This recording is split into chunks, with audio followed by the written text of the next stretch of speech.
All good in the back? Hello, everyone, ladies and gentlemen. Whenever you're ready, Coach. All right, after reviewing the film, very proud of our kids to have a hard-fought SEC home win. Very big game after coming off two disappointing conclusions the last 2 weeks. Thought our kids played very hard. Thought we played well in the game. Thought we played physical. Thought we competed well. Most part made decisions. Defensively, I thought we did a great job of mixing. You know, you gave up some yards to them. You knew that they're very athletic at wideout and made some plays and could throw the football. I thought Mike did a great job of mixing, like I said, help with the safeties, help with different guys, picking his moments. And then what we really did well, the two things in what I call situational football, they hit some big plays for touchdowns, but once we got to the red zone, they got the one down to one and got it, but then forced some field goals, missed a field goal, and were great on third down. Got off the field on third down, I think. And then I think a big part of that, too, was they started, a lot of their starting field position was backed up continually the whole game. Did an excellent job in the game in that regard. Punted the ball well. Coverage isn't that good. And we're good. And then, helped our defense in that good, but they played well. And sudden change, and we did have the turnover down there, which was on their end. Again, unlike last week, they rallied, did a great job, got the ball back. Did a good job there. Special teams, one thing, we kicked the ball well, punted it really well where we needed to be, what we needed to do. For the most part, covered well. The one long punt, we should have made a tackle down there and shouldn't have had the return they had. Field goal, Seth was excellent. He hit his five extra points. Hit a big 46-yard field goal when the game was tied. Jay-Sean did a nice job on the kickoff return. His thing was just this: we misfielded some punts, which we hadn't done in a while. Rashad done a great job, some judgments, and had some touch balls that we were very fortunate on, one or two of them that we didn't get turnovers on. That and some areas that they were rugby punting, which makes the ball come down in different places, and they were kicking it back and forth. And sometimes you got to, as I say, run into the wave of people and just fair catch it and pray they don't hit you with the rules they are. And we had to get that right. But he's done an excellent job of that all year, as far as that goes. Offensively, I thought we moved the ball very well all day. A few drives early we didn't get a finish on, but really responded back well. Had back-to-back turnovers, which was big. On the fumble, which we can't have, we missed a block right at the point of attack. Had a missed assignment right there at the point of attack, which caused the hit, but still shouldn't be a fumble.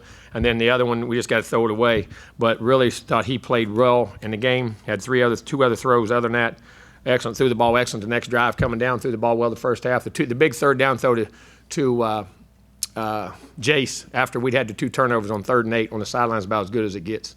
And to do it after we'd had two bad drives was excellent. And we came after a drop on 2nd down, which we would have had the first down. Then the one in the first drive, he hit Jace on. Those two third down throws about as good as it gets. We turned the guy loose up front completely. He kept the play alive, made a throw on the sideline. It was perfect. Then he had a great 2-minute drive before the half, which got us back to a tied game. And then the two throws, the fade throw on the goal line was excellent because we knew they were putting extra guys in the box, and he hit the post throw and a good play action, great action on the other, both of them to Courtney, which we knew when they put extra guys in the box, there was no way you could block every guy. The way the teams play now, and we had to throw the football, and he made two big-time throws, played well. 3rd down was excellent. We were excellent. As on defense, they got 1 of 11, and we were 7 of 12 on offense. We converted very well, hit third downs, picked up third downs. Played well in that regard. So Travion was awesome on the day, ran the ball very well, got his 3rd straight 1,000-yard season, which is awesome.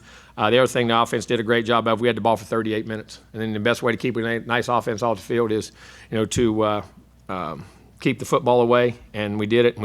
And what I loved about after we were down 21-14, we answered right back with a 21-21, then got 24-21. Then they missed a field goal.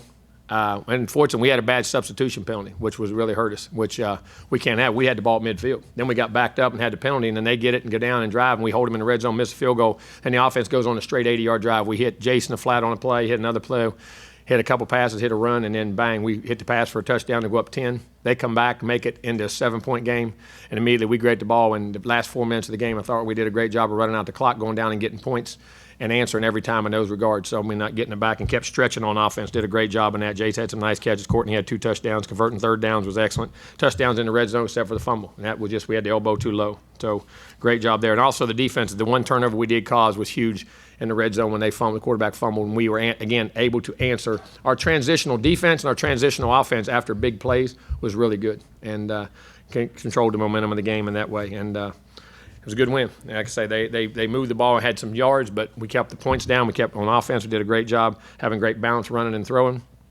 Executed very well. Threw the ball at a high rate and and ran the ball well. And then so we get ready this week. UAB is a top 25 team. They've already clinched their division. I mean, unbelievably, they've fallen behind in games early. Didn't matter. Have come back in those games. Played very well. Defensively, they're maybe when you took all the things together on defense, they may be the best defense in the country. One sack. They're averaging number 1 in sacks per game. They're first and third and fourth down conversion defense. They're third in total defense. They're fourth in scoring defense, and they're fifth in tackles for loss. So, I mean, they're coming in here with a very, very good defensive football team. An offensive football team, the back has almost 1,000 yards. The two big wideouts outside can make plays. Quarterback, they got a good offensive line. They're very good in special teams. Coach Bill Clark, known him a long time. He does a great job coaching. So this will be a very good game. So we need to build off this last game, get the momentum offensively, defensively, and get ready to go play a great game. Go to the right, Gabe, and then down front, Brent.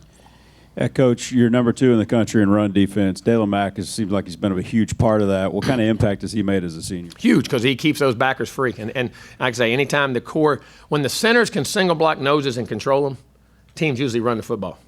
That's one of the reasons we're able to do such a good job. I think McCoy does such a great job for us, vice versa. So when you have a nose guard that can cause double teams, it creates penetration, it creates havoc, even though sometimes it's not him making the tackle. The penetration, the ball's bouncing to unblocked players, freeing up backers, safeties, other defensive tackles, and making them all be single blocks is tremendous. And he's playing great football right now. And then gets pushed on the pass rush. He's doing a good job in the rush. Down front, Brent. I wanted to ask you a little check. further about Kingsley causing the fumble and recovering, and the versatility he's shown for you in terms of this season and what he's done. And well, I'm going to tell you what, it's surprised he made actually that the way play. football's going now. If you look at the game, it's like, all right, is the guy a corner, is he a nickel, is he a safety? They're matchup guys. And up front, it's getting to be like that. Is a guy, can he be a big defensive end? Can he rush from there? But can he go inside and be what you'd call a quick rush pass tackle? Or can he hold up in the run inside? Those 280 to 290, 95-pound guys that have the versatility to go inside and outside, when you have them, they're tremendous because they free up other guys. And it gives you like 3 players in one by what you're trying to do, because football has become such a situational game that you can move him by situation where you want him and by what he does. And another thing, his intelligence to learn. Kingsley's a very, very intelligent guy. There's a lot of guys have the physical ability to do that, but to learn a position and apply it to the game are hard to do, and he's done a great job. Been huge. To the back left, behind the lights, Coach. You mentioned UAB has done a good job of bouncing back after being down early in games. I guess how important is it for your guys to finish this week as well? Oh, it's going to have to finish every week. And that's what you got to learn to do, no matter who you play, what you do. Doesn't matter who your opponent's faceless. They're going to be the opponent, they're going to play. You have to play to your standards and what you do. And what I mean by faceless is you have to hold to your standards. Listen, this is a great football team, UAB. They can flat out play. So no matter who you play, whether you're playing Alabama or you're playing UAB, you're playing Auburn, you're playing Georgia, you're playing LSU, you're playing Arkansas, Mississippi, it doesn't matter. And this team right here is in the top 25, just like another SEC team. This is a great football team. Second row, Olin. Yeah, Jimbo, can you remember a time when you, excuse me, when you thought about Travion? You said, I might have inherited something kind of special here in him. And then, secondly, what about him impresses you most? I think his competitive nature, his ability to want to lead and be great. I think he has a drive inside of him. You can see it when he runs, how he does things, to work and take coaching. You know what I mean? Doesn't matter, you coach him hard, and sometimes sometimes you get upset with him. Yes, sir. There's never. It's just move on. And when other guys, you're getting on other guys, hey, you got to straighten it out. His ability, his leadership, his competitiveness, and his drive to be good and to get the most out of himself that he can get. And I think that's all you can ask of somebody. You know what I'm saying? When they have physical abilities like he does, then you start to produce the numbers and the things you do. And I felt it. As far as the competitive nature, you don't know till you get in games until you see guys playing games, because I've seen it done in practice. But I felt very special about him when we first got here in the spring, just because of his demeanor and psychological disposition to compete and want to be good. You saw that work ethic in practice. Down front, Brent, and to the left, Travis. No, you never really realize what you're going to inherit, but how nice is it to inherit a snapper that you don't have to worry about, a veteran guy who you don't have to worry about at all? It's not a problem till it's a problem. Those guys are all. You always say that. I joke about that, like things that so well you won, you missed that, but you won. Well, as coaches, that's why we're never happy. And you never notice those long snappers till. How many times you ever notice them if they're bad snaps? When they're perfect, no one says anything. You know what I mean? They just look at him and go and think you're doing your job. Austin does a tremendous job. He's a tremendous human being, first of all, and he takes that job very seriously. And he's extremely kind. You don't have to tell him ball's high, ball. Hey, it's a little high. I know. It's just. If it's off just a second, he's doing it, and that is a huge thing now. Having that long snap, that's a big part of what we do. To the left, Travis, and then Ben.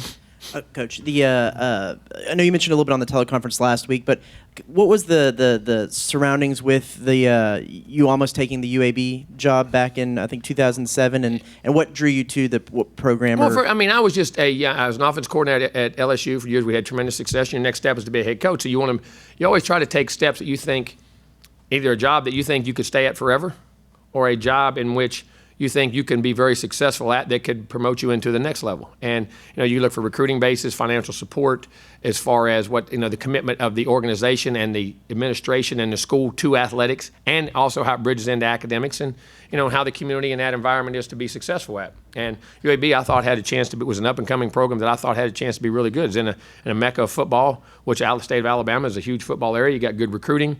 And I knew the people that were there that were willing to step up and financially support the school and wanted to build the program and have a very good program for UAB. And it was something and there's some folks that reached out to me, and I was interested in it, and I was. And I was very, and it was a very enticing job because I thought it had all the ingredients to be successful.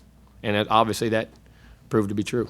And as a coach, how much do you think their ability to come back in those games comes from their coaches relaying the fact that their football program was taken away, and I think it's that, and I think Bill Clark is a heck of a football coach. You remember he was at Prattville High School, and in high school he won multiple state championships, had as good a programs as you had anywhere in high school. At one time they might have won I don't know if they won a national championship, but they were in it. I mean, they were up there a bunch, and he's produced a lot of players. He's been around it, been around successful people, and I think his ability to coach and mold that. And I think there's always a chip on your shoulder that, hey, we're proving something all the time. There's no doubt. And I think anytime you can use those tools to do it. But first and foremost, I think they have good players. I think they're very competitive. They play hard, and they're very well coached. Second row, Ben, and then to the left, Justin. At what point, how important it's going to be for y'all to, UAB has been, receiving more votes in the AP poll, ranked in the coaches poll. It's a guarantee game for y'all. How important is it that y'all kind of are the making sure that when this time of year comes around that y'all are ranked, and it's not the situation that you have Saturday? Oh, it is. You just got to get better. You control that by playing well. We don't have to worry about being ranked if you play well. What we're focusing on is playing well, doing what we can do, get better in the program, and learn to get over those couple plays, handful of plays we've let get away. So it's important, but right now we're working about getting better. That's all we're doing, and at the end of the year we'll see where the chips fall, where they may. Front left, Justin to the. Go ahead. Coach, with Kellen, said you say it a lot. You look at him in his eye when he comes to the sideline, makes a mistake. He's fine. But here's the thing. I'm going to say this first and foremost. Okay. He made very few mistakes in the game. There was 2 big mistakes he made on turnovers, but the guy played an unbelievable football game. Grade out in the 90-some percentile. The throws, the decisions, what he did, where he went with the ball, and the things that went on. So I just want to clear that up real quick. Right. What can you speak about his poise that when he don't think get it's rattled, the confidence to come back. I understand something. To come back like he did after 2 turnovers, which he fumbled, he's going to have a chance to score a touchdown, which he's playing a great game. He was great on third down. And to throw the pick was a chance. It was a gutsy call by us. We knew there was a chance the corner could fall back on it, and we see it just to go throw it away. And what happened, if you look at it, we turned the guy loose, and as he's throwing it, he'd get blasted. So his look on the play didn't get to last as long as it should have when he threw the ball. But that's part of playing quarterback. You're the eraser. You erase everybody else's mistakes. Just like he did in the first drive on the ball he hit to Jace. We turned a guy scot-free running right at him on 3rd and 8. He steps aside and hits a P, Nate, 20 yards down the field and throws it like crazy. He covers somebody else's mistake up. As a quarterback, that's what the great ones do. But to come back the next drive, and we're moving, and on 2nd and 8, we drop a ball dead in our hands for a first down that we're getting drive. So he's 3rd and 8, faces it again. Here they bring the blitz. Jace is open by half a step, and throw that ball on that sideline in the spot he threw it where Jace could catch it and advance with it is as good as it gets. And then to come down, we ran the football, moved it well, and then to come down and throw the fade route, which that ball was dead on the money. To come back with the confidence to throw it, and then the ball he threw to Courtney in the back of the end zone, the other 3rd down throws on the next drive coming down.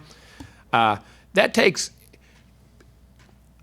I think because we cover things so well, we watch things on TV, we don't get an appreciation for how hard guys' mental disposition is to come back from bad plays or bad situations to play with. Whether it's a corner, just like we judge a corner, he got beat bad. For him to come back and play the next 3 plays, because don't think that you got to erase it out of your mind, but that guy set you up. He's doing things to come back. I don't think we give athletes enough credit psychologically and mentally to, if you drop 2 balls as a receiver and then guy throws it back to you across the middle and you got to make a contest, how hard that really is. We take it for granted because guys are so gifted, but the mental disposition to compete and play at a high level and win and come back from adversity when you know yourself and you're mad at yourself, and there's nobody more mad at you than you are. For those guys to come back, it's a very tough and takes very special types of people to be able to compete like that. And his ability to come back and lead us the next drive right down and score, and then come back the next drive and kick a field goal. Then we get back, and when we had a holding call, missed block and a holding call that we didn't get, then the next drive he scores after that, and then the next drive he scores. So, I mean, to be able to do that, that's not very easy. And it takes very special people mentally understanding how to compete to do that. Right side, Suzanne. To the left, Cease.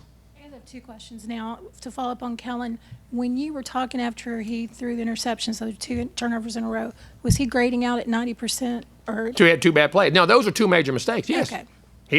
He was 14 and 19 in the first half, or 13 and 19, and he had a drop, and he had a couple throwaways, and 2 of them was on balls that should have been sacked, that he kept plays alive. Yes, he was. Okay. And the other question I was going to ask, you said UAB could be like an SEC opponent. I was looking at their stats. Are they more of an I formation kind of let's run and play action? No, they run play action, but they'll get in spread looks, they'll get in full wides, they'll get in 2 tight ends, they'll get in pro, they'll get in, and they'll have a mixture of things in which they do. They're in 11 personnel. They do a mixture of things on offense. Do they look like any specific SEC team you played? Yeah, all the good ones. They're ranked. They're 9-1. To the left, Cease. Then Gabe. Will Hawker be back, and what's your thoughts on having senior day? I'm sorry? Will Hawker be back, and then what's your thoughts on having senior day not on the last game, of the home game? Hawker will be back. He should be back today. I mean, we'll judge how he goes. But he's supposed to come out and practice and do things today, and we'll make judgments daily, but he should be in practice. He's supposed to be in practice and do everything. Well, I think that's an elective thing to do either way. It's the last home game, and how you want to do it. And I guess that's why they wanted to do it here, and I don't have a problem with it. I did it at Florida State that way. I watched one time on a situation where it was a Florida State game. And I watched one of our players who was a phenomenal player, whose family was going through some really trials and tribulations with health with one of their, I'm not going to mention who it was. And I watched him see her for the first time in a long time that year, because it went through some serious chemotherapy and things like that. And I watched emotionally how he got, and it was just such a huge rivalry game. And I think you add the rivalry to it and all those types of things, and the emotion of a last home game and things. I elected back then to make the adjustment to the next last home game, just to take some pressure off rivalry games, which LSU and us is a huge rivalry game in my opinion, one of them here. And I think it doesn't, still a senior day, still recognizing all the greatness you've had here. So it was something I did back then, but their election to do it here they were doing it, and that's fine with me. That was not my call. I mean, that was what they had done. To the right, Gabe, and then to the left, Zach. How great an example as a teaching moment is what Miles Jones is doing, from kind of being buried or just not playing much to continuing to fight, not, learn to get better. Just don't, put your head down and go to work. And that's what we tell, because we all want the instant gratification. We want it, we want it now. We want it here. I'm not getting to play. I want to nope, let me go back to work. And sometimes it is. And he's been a huge part of us to get depth and rotation to what we're doing back there, and another body. And big, long guy has a chance to be a really, really good player. It's awesome. It's great to see him do that. To the left, Zach. Jimbo, you spoke about it a little bit on Saturday, but can you expound a little bit more the impact that Jamon Osborne had, and seeing him back there in the I think performance getting him he had? back just for the stability of the other guys on the field, the guys done it, and his leadership, and he's the vocal guy, he's the emotional guy that gets on guys, and he has that presence, and him not just do it from the sideline, be able to do it on the field, and then to go out and make the big plays in that drive right before half, and we were able to get the ball to him in different ways was huge, and it's a huge lift for us, because it allows us even the versatility either to move him in other places and other receivers for situations even more, and add more depth back to where we wanted to be. And like I say, when you take your most experienced, best guy out there that you're counting on going in and play the whole year without him, that's tough. I mean, it's tough. Anything Those else? other receivers have done a good job accepting those roles. Got one back there. One to the back, Dusty. You'll wrap us up.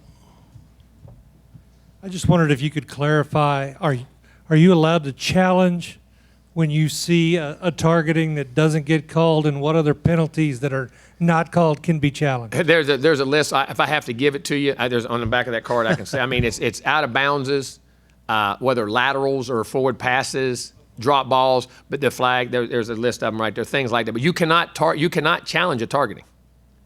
You cannot challenge a targeting, the way I understand it. So they said they were observing it anyway. So that was my interpretation. So I mean, from it. So, but the way it told me, you cannot challenge a targeting. All right, Coach. Oh yeah, I do that quite a bit. We had about 4 in a game one time, and that didn't get called. Did I? No, I didn't know. And then because if they thought I was right, they would have called it. I mean, they may say, Coach, I just might have missed it. And they do. I mean, and Coach, if I did, I'm sorry I missed it. I mean, that's what they'll say, and that's all you can say, because sometimes you do miss a call. I mean, that's not. I mean, you could, yes. I mean, I think it really was. I mean, when you hit and the way that was, I can see the interpretation of it being called that way. I mean, it's yes and no. I mean, you can see it 6 ways and half a dozen the other. And that's the thing about it, I think, that I go back to. When we call it, how we call it, and the interpretations of it, I think we have to really define. Or we have to find ways that we're not ejecting guys from games or missing the next game. You know what I mean? I think there's a fine line in how we do this, because I think there's different levels of it at times. And then times we haven't. I thought they've missed a few on us this year, in my opinion. Critical ones. Could change games. All right, Coach, thanks. We've got